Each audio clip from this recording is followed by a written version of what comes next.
Hello again. Hello. How's uh, it going, my philosophy friend? it's going good. It seems that I may be hitting a series of misses today. It's kind of Oh, interesting. Yeah. I think I may have been booted out of one conversation because I answered a question I was asked, and another one I might have oh, just lost track of the time, so it cut the conversation off at an awkward midpoint. And then the third one was I I tried. know that. Yeah, and then the third one I tried to be funny, and it didn't exactly work. So it's like, okay, yeah, fair enough. I'm sure you'll get a rebound. Hopefully, Ah, this will be a rebound. right. Eventually, like it can't all come up snake eyes, right? Rolls a natural one. Exactly. It's like, oh. How have you been? It's been a while since we matched less. I've been doing relatively okay. Currently drawing actually as we're talking. Which reminds me, Hell yeah. maybe I should hit the hell out of this timer so I don't have to pay attention to it. Right? Fair uh, enough. but yeah. There's a couple things have happened, I guess. I did Hmm.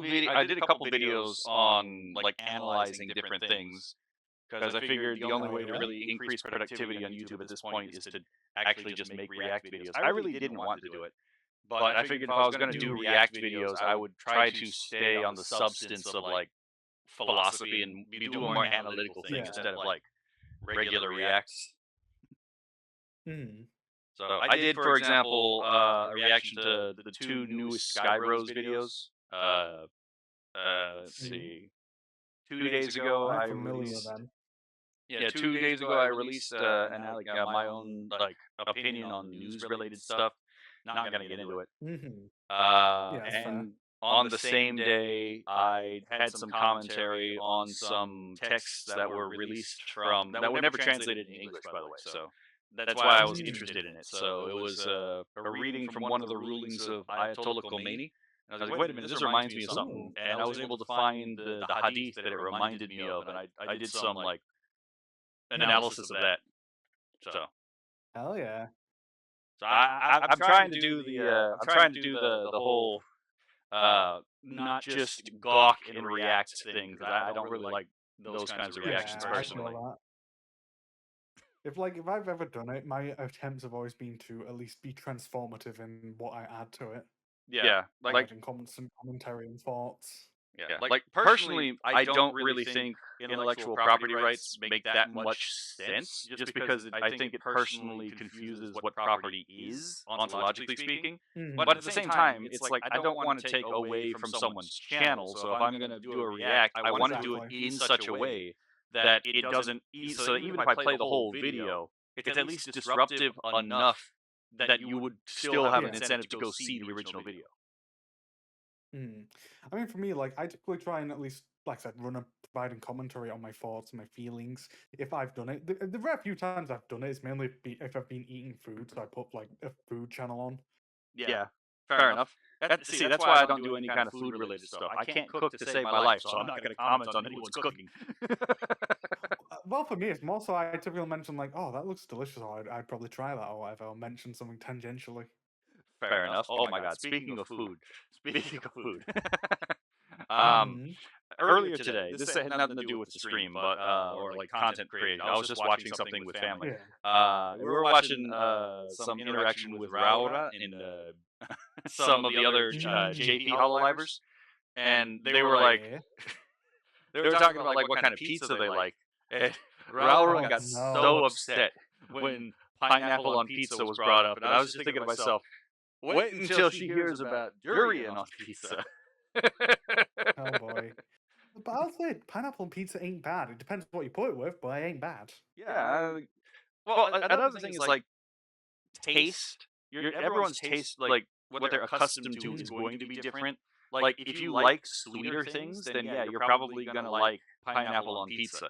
But if you're looking for like a more savory taste of your pizza, then you can chalk it full of meat. That's one thing you could do. Mm. I mean, for me, I like having like a harmonious balance of flavor. So I like a bit of sweet, I like a bit of savory. I like a good amount of veggies. Ah, that's fair. I really do like olives on pizza. I'm not an olive fan. I tried them; they're too astringent for me. That's fair. There's and obviously people have different reasons why they eat different things. Like I have a family member who has a condition, like an actual medical condition that Yeah. makes it extremely painful to eat like a spicy food. So none of the food that he makes is spiced at all, and so it all That is tastes. fair. But so it tastes bland. But it's like you can't really blame the guy because like he literally can't get accustomed to it. And it's like when I see a couple of my friends, they bite into something like a jalapeno, and they're like, "Whoo!" and they're like, "Oh, well, I'm just over here eating the jalapeno without anything. And it's like eating the slices." It's like I'm not going to judge them for it because like maybe they just haven't had the time to acclimate to that. Mm. I mean, for me, I'm just not a fan of jalapenos simply because they're pickled over here, so like they're a bit more of the spice throughout it. But also, I'm much more of like a gentle heat fan. Like I like heat, but as long as it actually adds something to the flavor and all that. Like I love a good chipotle chili. See, I will agree with you here because the last time I ate jalapenos, the only time I really enjoy jalapenos is like jalapeno poppers. But the thing is, like, the reason that like I brought up the jalapenos thing is because I used to work for a place where I had to actually look after the clients. So I used to work in care, and Yeah. the client I don't really care about the food per se when I'm working. I just need it to I just need it to fuel me in the day. And we would sometimes get chalupas and like all of the stuff to make it together. And I would just never mix anything together. I just eat everything individually, including the jalapenos. And I do agree. I don't particularly like spices that are overwhelming because it's like, why would I put something that would overwhelm the rest of the palate in with anything? Mhm. Like, what's the point of me eating anything else other than Exactly. spice at that point? Well, it's like one of my favorite things, like sort of takeouts to get is like a mango and lime like tender. It's got like spice in it, but it's like a comfortable level where it actually accentuates it, makes me want more. Fair enough. I mean, Instead of making me have to constantly drip down water. yeah, exactly. Yeah, I haven't had anything that has like forced me to drink like milk or eat bread in a very long time. On occasion, obviously, when you're eating a pepper, there's that one really particularly angry pepper that you bite into, and it's like, woo! But you just let it rest for like maybe it depends on how it depends because capsaicin takes about like 10 to 15 minutes to stop acting, and then it's just gone. Now, I'm not dumb enough to try, for example, the one chip challenge. That's never going to fucking happen because it's got to come out eventually, and it's going to be just as bad. That is fair. I mean, that's the main reason I don't really eat overly spicy food. Is I like spicy food. I'm fine with suffering it. It's just the gut afterwards. It's not fun. Oh yeah. I mean, the only taste I don't really like is like bitter. That's about it. Yeah, similar here. I just don't like stuff that's astringent, so I also don't like toast. Like burnt toast, I should say. Fair. Oh, Don't this like makes me hungry. caramelization. This conversation makes me hungry. I will say, like, my favorite spicy thing is definitely buldak sauce. It's so delicious. I'm gonna be honest. I've never had buldak.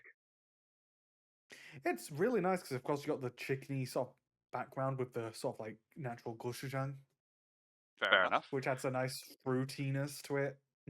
I use it as a glaze on chicken because, of course, the heaty nature of some of the spice to make it a lot more tolerable. Fair enough. Yeah, again, I don't exactly cook, so I don't really have a lot of input to give on that. Fair enough. I'll tell you what though, I've once made like a maple and bulldog glaze on a chicken thigh, and that was delicious. A maple glaze and what? Hold on, let me write that down. I want to try that. Maple syrup and the bulldog black pack sauce as a glaze on chicken thigh. It was put it in and roast it. That shit's delicious. I'll definitely have to try that. I highly recommend roasting because it's just so easy. You just light it and forget it. I mean, yeah, fair enough. That's actually one of the reasons why I like soup. It's just like I don't have to pay too much attention to it. That's fair. Oh, that reminds me. I wanted to get some soup a while back. I wanted to get like what was it? It was like this leek cheese and potato. Leek cheese and I was potato. just saying. I was hoping to have ham in it, but it doesn't. So, but Fair enough. I like when I saw that, I immediately came up with a way to make that way more tasty. That being, first off, roast the potatoes so they get caramelized. Fair. What is it? Cook the ham, of course, so you have that lovely hammy, smoky flavor. Caramelize the leeks because, well, leeks are delicious. But yeah. And what was the other part? And of course, yeah, with the cheese, also do a bit of caramelizing to that. Fair enough. Basically, anything is better tasting. We should add caramelization, brownness to it, whatever. Generally, I would agree. Yes, I've yet to find the case where that wasn't the case. I will say I will try. Keep going. No, you first. You were talking. Oh, I was gonna say I will say I'll try basically anything. But oh my god, I remember that's ended up how I actually tried durian at one point. I did not enjoy it.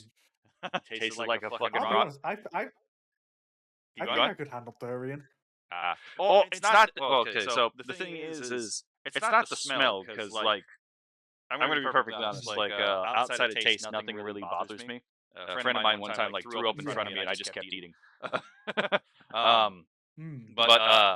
it wasn't the smell that was the case. Like I bit into it and I took like a couple bites of it and I was like, okay, I'm not gonna finish this because it tasted like a rotten mango. I see. For me, it's like I feel I could handle it because like a lot of those sort of smells and tastes, I actually don't mind. I can handle it. Fair enough. I did disagree with people after having like tried durian. It's like, oh, it doesn't smell like sewage like everyone says.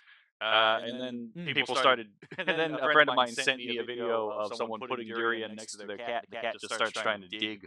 I was like, okay, never mind. Maybe reality has maybe reality has got a different opinion. Maybe. That reminds me of like surströmming, and a lot of people actually don't prepare it properly. You're meant to open it underneath water, and that significantly removes the smell. Oh my god! Speaking of which, I remember you speak.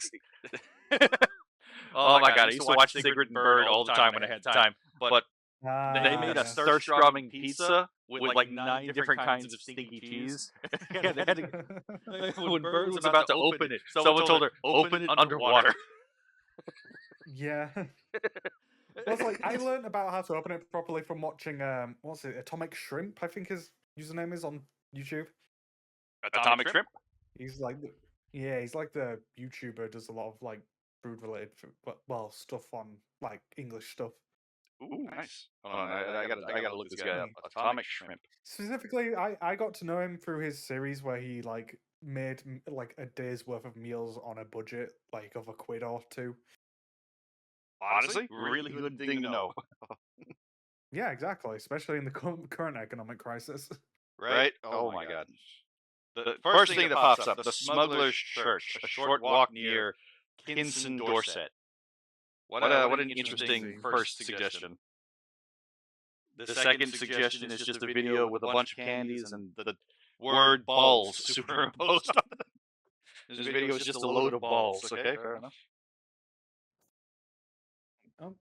Thank you, YouTube, for doing that when I'm trying to search up the name video to watch later. And that one. Bone apple tea. Interesting.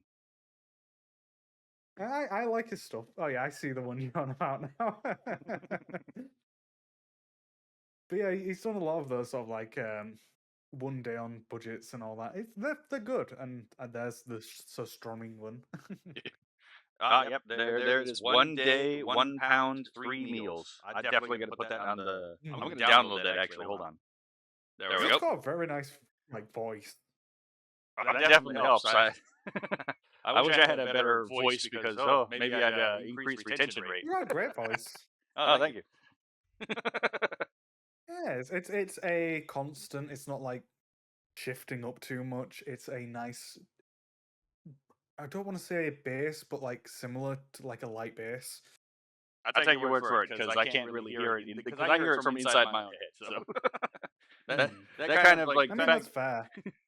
I had to explain that to someone one time. I was like, the reason why your voice sounds different when you hear it on a recording versus when you're speaking it yourself is because your inner ear still has to filter out the fact that your voice is traveling through your body as well. Yeah, yeah. I mean, it's also because it bounces off through your nasal cavity back into your own brain. Mm-hmm.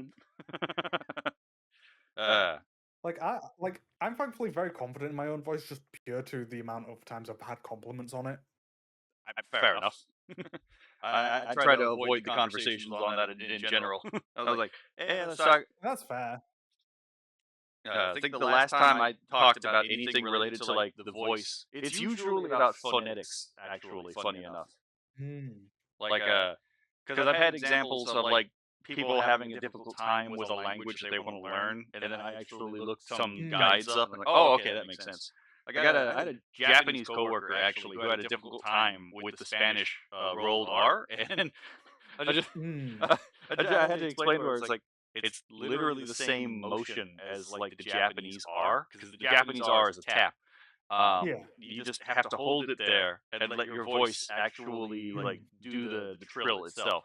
And immediately she got it, and then she started doing it all fucking day. It's like, okay, fair enough. I have created this monster. I know, like, for me, that's one of the few things I pride myself on is I'm a pretty good natural linguist for most languages, Fair.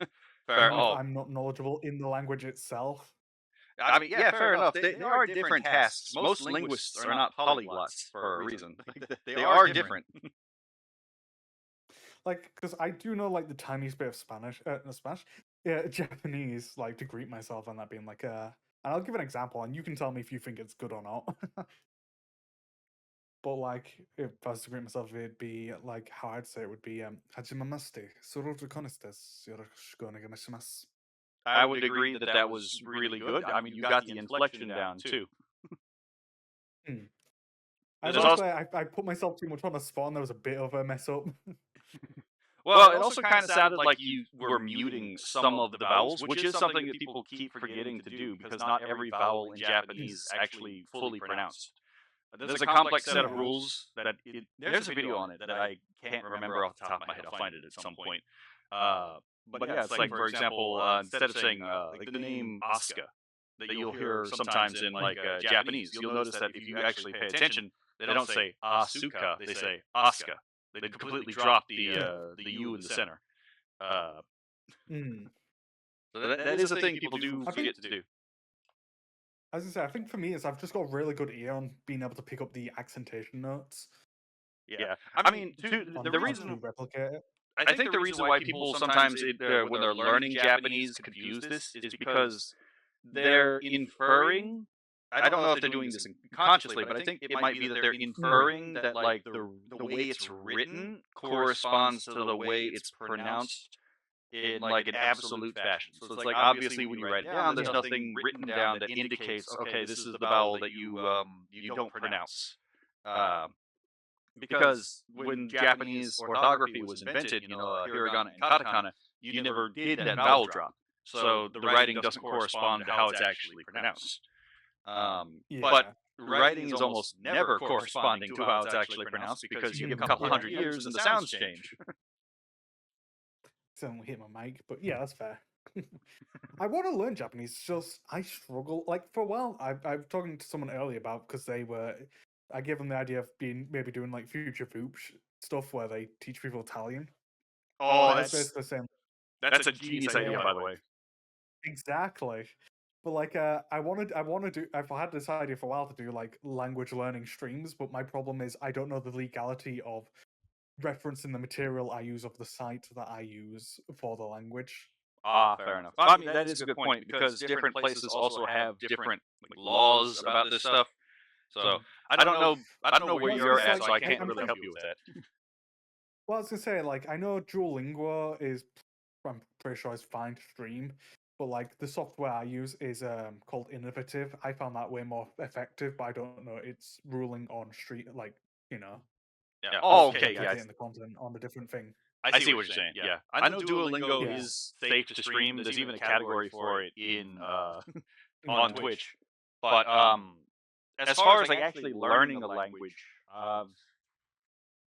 from what everyone that has ever actually learned another language up to speaking proficiency that I've ever talked to, they're all pretty adamant that you're not going to be able to learn the language from like any kind of app or online program. The only way you really get to learn the language is you have to start reading, listening to, which is why like, like if you watch a lot of anime, at least you'll get the it will help. It's not the standard dramatized version. Yeah, it's dramatized, but at least it helps you start thinking about the language in speed and in real time. Plus, like, I'm definitely interested in trying out one of those apps that then allow you to speak with a native speaker. I want to at least have a bit of proficiency beforehand. Oh, you talking something like iTalki? Before I dare. Yeah, I think something like that. I think Babbel also has that as an option, right? I genuinely don't know, actually. That does remind me. I do have to at some point start learning Spanish because I'm going on vacation there this year. Fair enough. Yeah, I like to. I'm the sort of person who wants to learn a language before I visit it. That's entirely fair. I'm quite similar with that. I actually I grew up in a heavily Spanish speaking part of the United States, and I just straight up had no interest in learning Spanish, to be perfectly honest. I mean, that's the same way here. Like in the UK, I was forced to, like in education, learn Spanish, but because it was in that setting, I didn't want to. Yeah, that was exactly the same thing. Yeah, I actually took Latin instead of like Spanish or any of the other ones, and it has been more useful than people assume. Anytime I have to talk to a doctor, it's pretty easy. The other thing is, learning Latin is good because it gets a base note of a lot of other languages like Italian, basically anywhere in Mediterranean. Yeah, it's like what were the Romance languages? They were Spanish, Italian, Romanian, French, Occitan, Neapolitan, Tuscan, Portuguese. There's a lot of them. English. Right. Oh yeah. Well, a lot of our vocabulary. Yeah.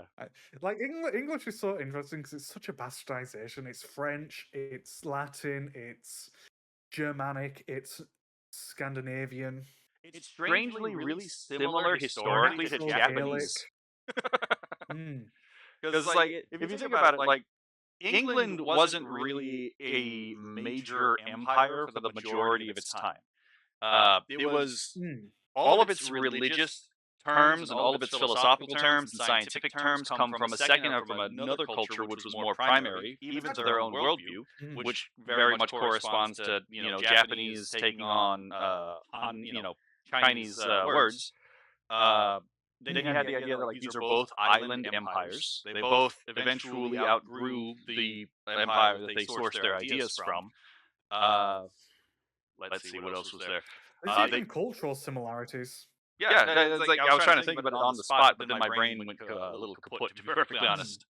So I've always like a simple example is, for example, both countries take off their shoes when they enter the house.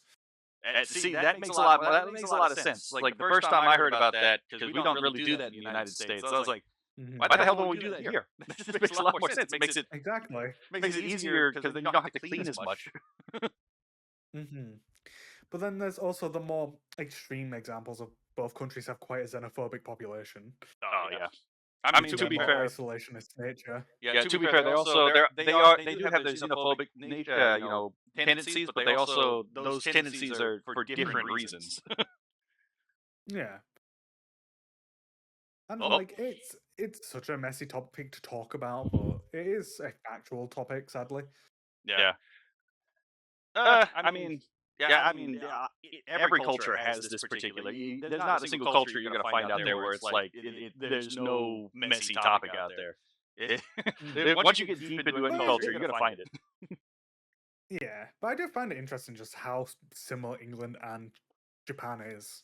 Yeah, essentially. I pointed it out to someone, and they thought I was high. I was like, no, seriously, there's a lot of similarities between the two. Genuinely. I mean, there's a reason like the Japanese and English have been decent allies throughout history since encountering one another. Yeah. Right. Right up until the dark times. Yes. That one incident. Right. That one decade that we don't mention. Right. Oh my god. But Yeah, no, like in general, there's just been decently strong ties between Japan and England for like decades. Same with it's actually so interesting that England and Portugal have the longest allyship. you know what? I did not know that. That's actually kind of interesting. I'm gonna have to look into that. Yeah, Portugal, they of all are the things. longest allyship in the globe currently. That's I fascinating. believe it's over 500 years. Is it due to a mistrust of Spain by chance? What in the world's going on here? What explains this? Anglo-Portuguese alliance was established in 1386 between England and Portugal. I'm learning something. I quite enjoy this. Yeah, so in fact, I was wrong about the period. It's in fact near enough 800. Ah, No, 700. Yeah. it is a little difficult to keep up with all the dates in European history sometimes. I mean, yeah. But no, I find history so fun and interesting. I haven't seen like the cultural ties between countries. Yeah, I can see that. What disappoints me is the closing of a lot of the global connections in recent history. I mean, fair enough. Well, it's a bit of a push and pull that cycles. It's a bit of a push and pull that cycles because there are genuine concerns, for example, that you can have about like closing off the borders because like that closing off the borders has two functions. Well, I mean, your borders have two functions. One is to facilitate trade, which you need. You know, if goods and services don't cross the borders, soldiers soon will. So you don't want your borders to be too tightly regulated, but at the same time, you don't want them to be so porous that you end up repeating what happened to Mexico with Texas. That is a subject I actually know quite a bit about because I have ancestors who died in the Battle of the Alamo, and we were the Spanish speakers. So, contrary to what a lot of people think, the Tejanos actually did side with the Texians, and this is actually decent reason that people forget. So, funny enough, the reason Mexico lost Texas, or Tejas as it was called at the time, is because they didn't actually provide defense for Tejano settlements from the Comanche and the Apache. So when the settlements were being raided by the Comanche and the Apache, they wouldn't get any kind of defense or support from Mexico, and they didn't get any infrastructural support either. Yeah. So the Texians, which is the word that is referring to like the Americans who came down into Tejas, they would come down. They would actually provide the settlements protection from the from attack, and they would also set up the infrastructure. Mexico was aware of this, and they were banking on using the labor of the Texians to set up infrastructure for them, so they wouldn't have to do anything. What they didn't realize is that people actually care about who it is that's actually helping them. So then it ended up just turning the Spanish-speaking population of Tejas to side with the Texians because they actually protected them and gave them infrastructure. Fair. So there are real concerns with like opening up the borders too much and keeping them too closed. There's a middle ground that needs to be met. I'll admit, my problem is it seems a lot of the people who talk about it are not talking about it talking about it in a right extreme way. I mean, yeah, fair enough. Well, to be fair, xenophobic way. Yeah, to be fair, like again, a lot of this also happens to deal with like we were talking about philosophy earlier, right? This all does break down into philosophy, like what your first principles are. Because obviously, like if you believe that like history is a march of progress, so there's like a function to history, then anything that pushes away from that function, whatever it is, because everyone who believes history has a function seems to believe it has a different function. Anything that pushes away from that is going to be seen as like reactionary or regressive instead of being evaluated from like what the people who are against it actually think. When many of the people who are against it are often more traditionalist, it's that they want their culture to endure and they don't want it to be ablated. They don't want it to be subject to Aufhebung, which is transcending and abrogating at the same time. And that's a real concern. I so ironic though. Keep going. Because in England there's that mentality, but like then there's no funding of actually like having more foundational like teachings of English culture and the other cultures of the UK. That's another thing. I hate just the English dominance of the UK as an English person. We have that same problem in the United States, where you have, for example, a lot of these conservative movements, or because conservative means a lot of things in the United States. You pick like 5 conservatives out of like a crowd, and you're going to find something to disagree with. But yeah, they oftentimes like don't actually have any kind of setup to help promote the culture that they want to be promoted in the first place. The whole thing is, my complaint is like they just want to outsource it to Uncle Sam to do the foundational work, when it's like, my guy, Uncle Sam's job is not to teach your kids morality. That's your job. So like if you send your kid to college and then they come out a raging Marxist, that's not the school's. That's no one's fault but you. You should have taught them your values. That way, when they were like confronted with values that disagree, they could actually know why they disagree. Why their values are different, and then come to a more what would you say, complete assessment for themselves. Because obviously some of them are going to go overview. A greater overview. Because like obviously some of them are going to go in and they're going to agree, but I've noticed a lot of kids when I'm going to use kids in a very general sense here, when they go to college. Because I saw this when I was going to college. If the teacher was a bit more abrasive and a lot less tolerant of dissent, they would just honestly just put their head down. They wouldn't really look into the topic. They would just write the opposing side to pass the class. But what they were doing in doing so is they were actually constructing the opposition's argument in their own head when they didn't even have a reason for why they believed something in the first place. So even if they didn't agree with it and they didn't know why they didn't agree with it, and they couldn't defeat this own enemy in their head that they set up. I'd seen this happen quite a few times. It didn't exactly happen to me because I actually had a decent basis in philosophy when I went in there.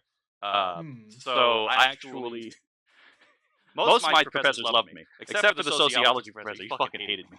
I took a class. Well, there was one class I actually didn't want to take, but the teacher was actually pretty cool. It was a class on intersectionality, and I was straight up with the professor as soon as this began. I was like, "Look, the only reason I'm taking this course is that it is a course requirement.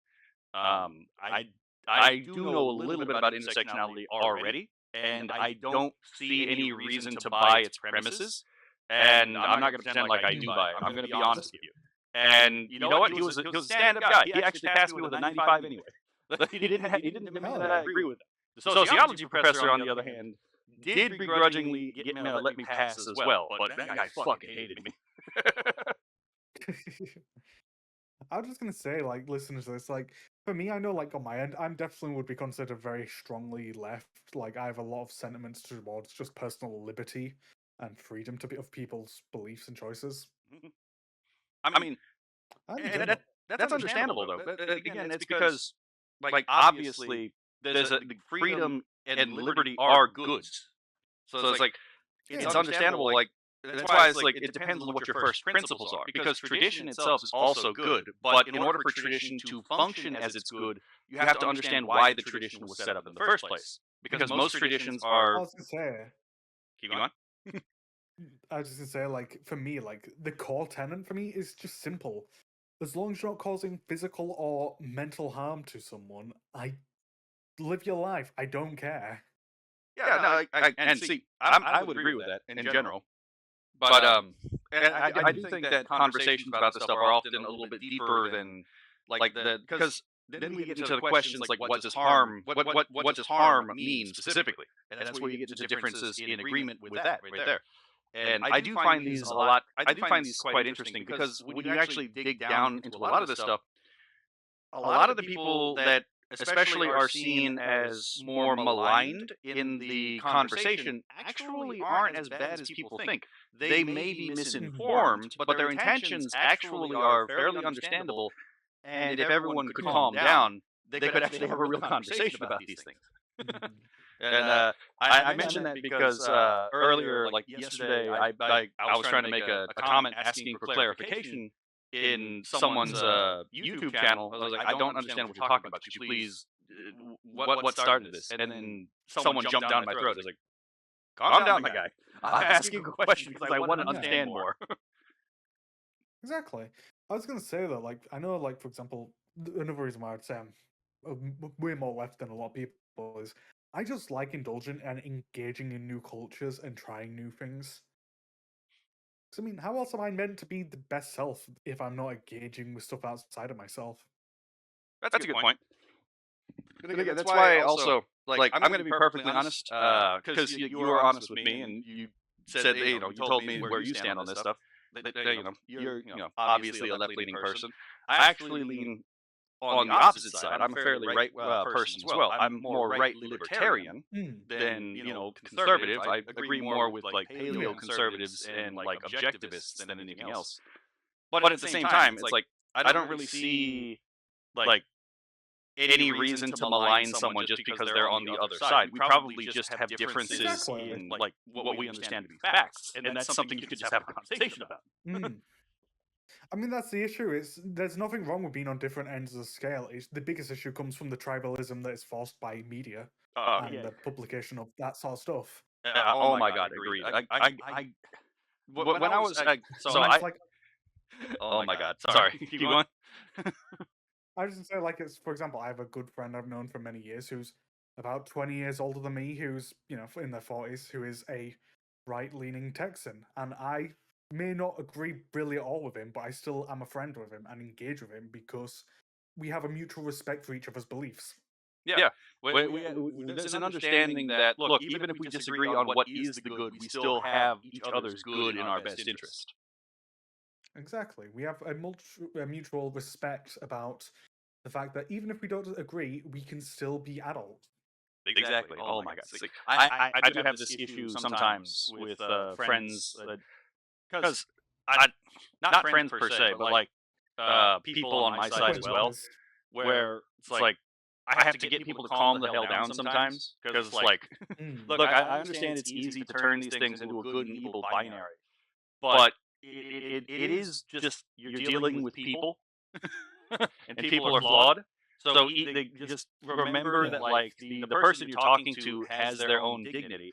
If they come out and like if they come out and like they're being a let's say if they come out and they're just like swinging like ad hominems and two quoquays at you, it's like, okay, yeah, you know what? You don't have to talk to this person. That's fair, because they're not being a reasonable person. But if they're like actually trying to have a conversation with you, and you have no reason to think that they're not trying to dig anything up on you, then it's like, yeah, sure, like, you should be able to have a conversation with this person. Well, it's like an example I'll give. Like, I love my mother, but she's someone who very much is quick to impatience with others. And I always make the point, like, you never know if someone's just having a bad day. You don't know what's going on in their life.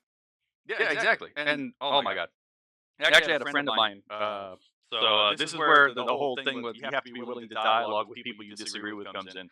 I had a friend of mine who was a former police officer, and he was at one point when I was working with him, genuinely considering esoteric Hitlerism to be potentially true. And I had to sit down with him and I talked to him. I'm like, okay, explain to me what you believe. I didn't try to fight him at first. I just asked him to tell me what it is he believes and why, because that makes people more receptive when you ask them, why do you believe what you believe? Because then they're more willing to hear you out because you're showing interest in them. And because of that, I ended up being like, okay, so I do have to figure out what's going on here. And so I went and actually took the time to research, not through secondary sources, but primary sources, National Socialism. Like, what did Rudolf Jung say? What did the actual authors say? And I was able to learn enough about it to argue within his own framework and deconstruct it from outside using the internal tools of that system. And now he's not considered. Now he thinks National Socialism is dumb. But it's like you have to take the time to do that.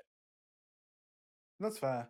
I was going to mention, like, I know throughout this holiday, I had talked to one of my family members who wasn't that knowledgeable about this sort of stuff, and I had to explain to them essentially what fascism is because of the current political climate across the first world. Yeah.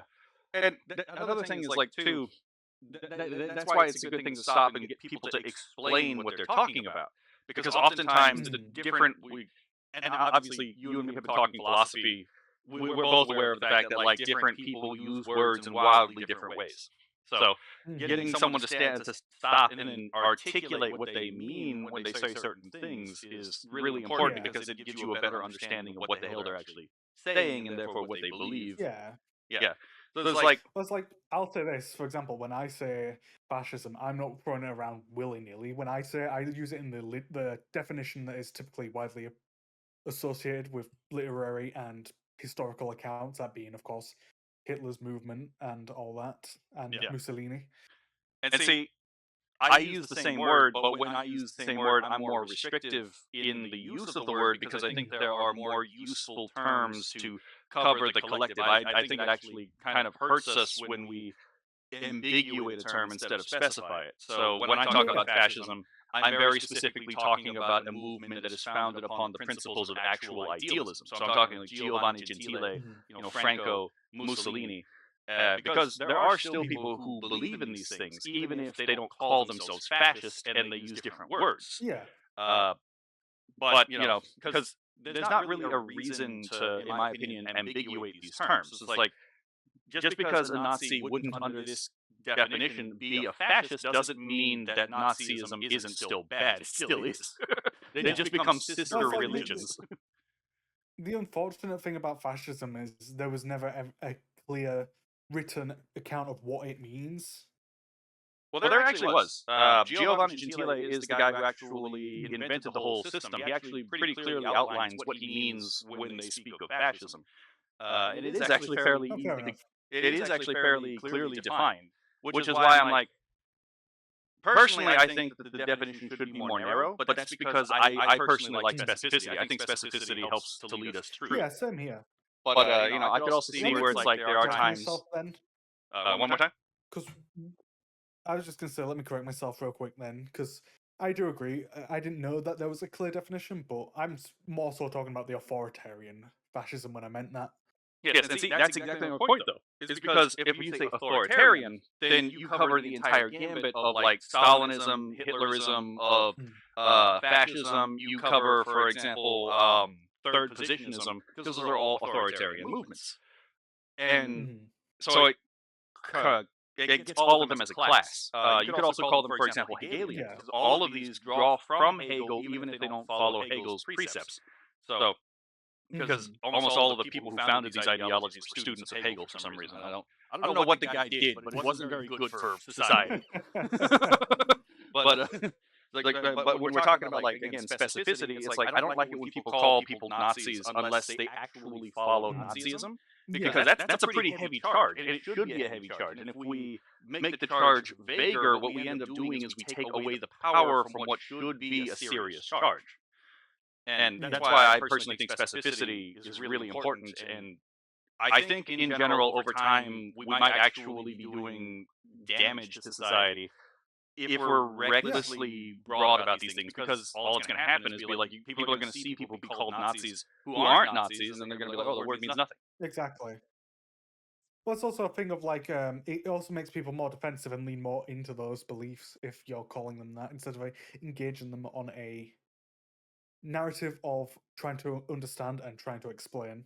Yeah, I do think some of this is on purpose. I do think we have to treat people as individuals, but I do think there is a large contingent of people who want their opposition to be the thing that they're claiming they are, and that's why they claim them to be that thing, so that if they can frame that as the dialectical opposition to themselves, that they're so odious to the person they're talking to, then most people won't really question it.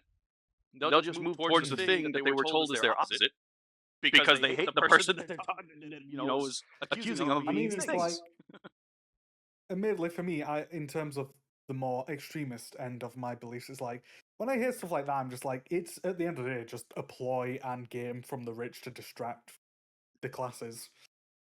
Yeah, I personally find class conflict theory to be unconvincing, but at the same time, it's like, yeah, there are very clearly ideologically motivated individuals, both on the left and the right. Because let's be fair, left and right doesn't really tell you anything.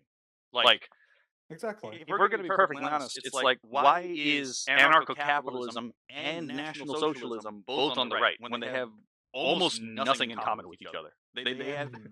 So I do think that, again, this whole left-right dichotomy thing is also more of a rhetorical tool than it is any kind of analytical tool, because again, like, people are like, well, the Nazis allowed business in Germany. It's like, well, yeah, but there was also a party official who overrides any decision that goes against the party. Yeah. It's not like the companies are And actually there's a free. relationship to who could do it. Exactly. So it's like a lot of the claims that are made are just like factually incorrect when you actually go and you read first-person like accounts of these things, and it's like, clarity on these issues are kind of important, because those who do not learn from history are doomed to repeat it. And I don't exactly want to repeat these things. Exactly.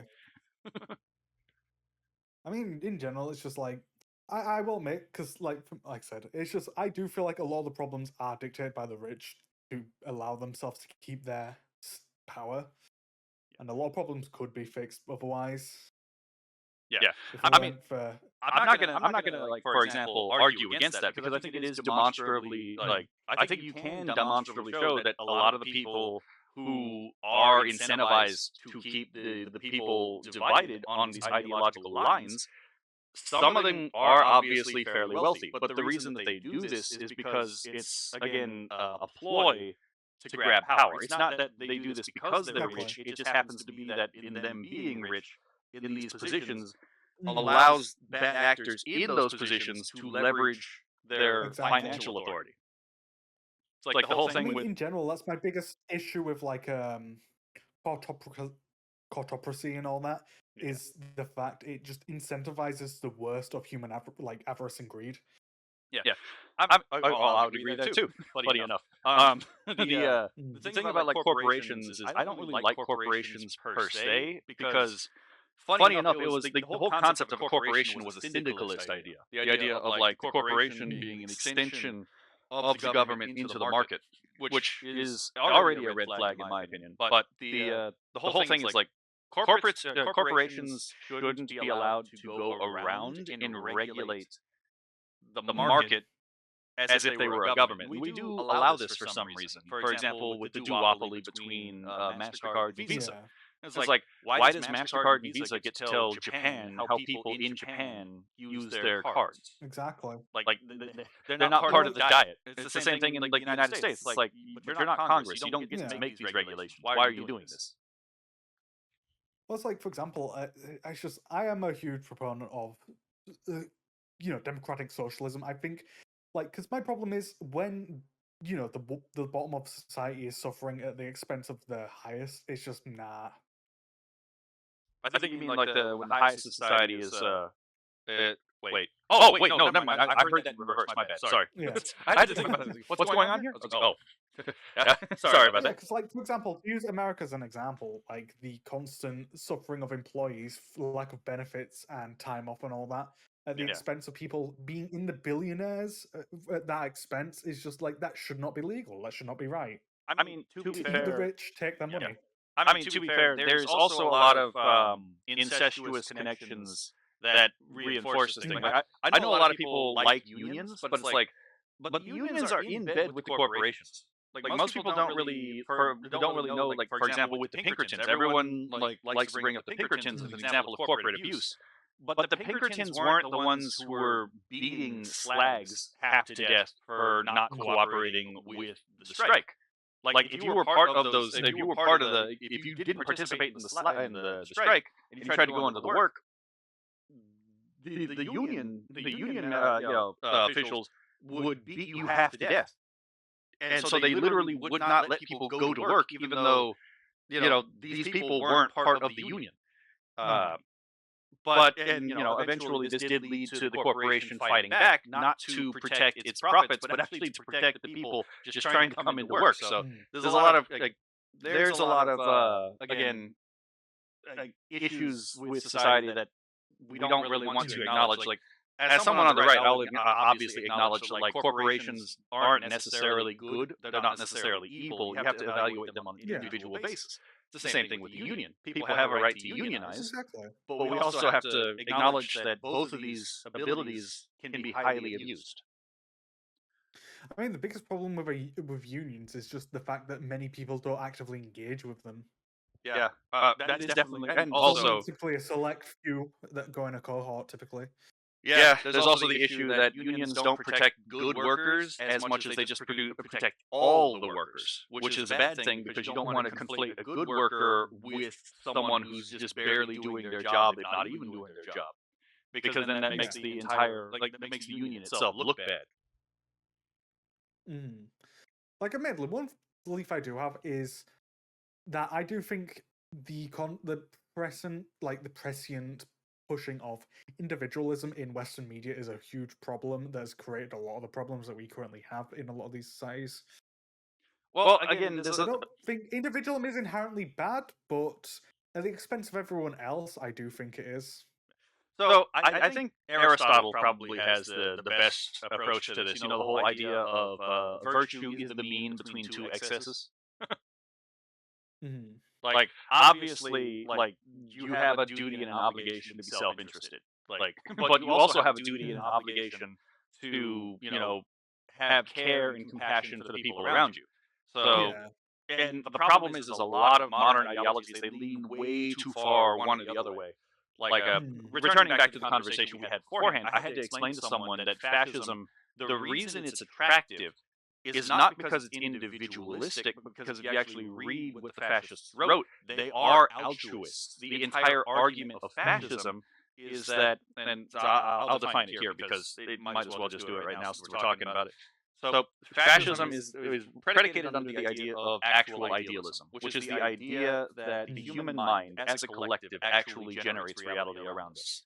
So mankind as a collective is God, which is also why some people call it like state worship, is because they also define the state as the collective of all human activity. So they are literally identical. They just, yeah. So, and the whole idea behind fascism is that if all of mankind under the state, which is the collective of all human activities, can be brought into alignment with each other, like the ultimate act of empathy, then we can, in a sense, remember that we are God and that we can actually remake the world and ourselves into a new perfected image. It is a strange thing that was really actually batted around in Spain and Italy for some reason. I don't know why anyone gave this any pause, but it was an altruistic. It actually did have an altruistic goal. The whole idea was we will make ourselves and our lives and everyone else's lives better if we do this. But the answer to that is you also have to take care of yourself. Like self-interest is a really good tool against collectivism because Absolutely. it reminds us that, like, if something is going to ask for us to die for it, we actually have to get something out of it, right? And Exactly. fascism can't offer that for one very specific reason, and none of these Hegelian ideas can, because in order to change something in its essence, like what makes it what it is, you fundamentally destroy it. Like if I change something like a chair and I change its essence, it's no longer a chair. The chair no longer exists. Yeah. This is what all of these dialectical processes that came from Hegel seek to do. They want to turn man into the Superman, into a god. They won't say it outright, but if you actually keep going. I was just, I was just say, like, for me, that kind of reminds me of like a lot. Like, it seems almost sister to some of like Nietzsche's work, Oh, it specifically is. about the Ubermensch. Oh, it is. That's why the Nazis, for example, used it. They didn't agree with everything Nietzsche said, but the whole idea of radically transforming what you are through human activity is definitely a Nietzschean idea. Nietzsche didn't come up with it; he inherited it from an older tradition. But Yeah. the fascist, the Nazi, the orthodox Marxist, I don't know about like some of the newer Marxist ideas, but they all have this idea of changing man in his essence into something new. For example, in Marxism, there was the whole idea of like property is something that estranges man from himself, and that's a claim about the essence of man. We have in obviously the Nazi idea is actually just a Hegelian reinterpretation of Norse mythology. It's actually really funny if you actually go and you do a beat by beat analysis. It's like what are the soldiers? Why did they go berserk? Oh, because they're berserkers. What is world ice theory? Oh, it's Niflheim meets Muspelheim. Again, the ancient cosmogony. Why is it that why is death so highly prized? Well, it's because what was his name? Rudolph Young, the guy who actually founded the movement, was very clear. Their god is the All-Father, i.e. Odin, the chooser of the slain. It actually makes a lot of sense when you start piecing this stuff together. But their whole goal is to, again, change man into the Superman, to change man in what he is. And Eric Voegelin pieced it together quite well. The reason why, after the revolution, the death of God inevitably turns to the murder of revolutionary man is not because of the theism itself. It's because to change something in what it is to destroy it. And the whole project that these people have is to change man in what he is into something else. Mm-hmm. So. Like, I love this sort of conversation. I find it so personally fulfilling, but I just hate that it's basically like negatively viewed in the entertainment sphere. Oh, I agree. I did have this conversation about a while ago when Shuon had released her video on like people being absolutely ghoulish about like the death of Charlie Kirk. It was a guy I didn't really pay attention to when like he was alive, to be perfectly honest. And I talked all my reaction to her video was me explaining all of this stuff in the modern context, because all of these presuppositions are hidden in a lot of conversations that are had. It's not just on the left, but the left does have this, but the right also has this too. It's like the whole thing with the whole Bush era idea of exporting democracy to all people. That's a Hegelian idea. Like Hegel believed that the state was the agent of God in the world, and that it was the duty of the Prussian state to export the perfect state out to all the peoples. Again, because it's a Hermetic idea. And that's effectively what the whole thing of the idea of exporting democracy to people who don't want democracy is fundamentally about. We have the perfect system, and now it is not our job to progress the dialectic, but since we have succeeded in finalizing the dialectic, now it's our job to export it to everyone, even if they don't want it. Like, to go a bit back on it, like, I will say for me, like, I do really respect the Japanese society and their general, societal norms, because, like, for example, the fact that they have a really clean, hygienic society, they don't really litter, it's one of the things I very much envy myself. Oh, sorry about making the conversation derail. You have a lovely day. Bye-bye.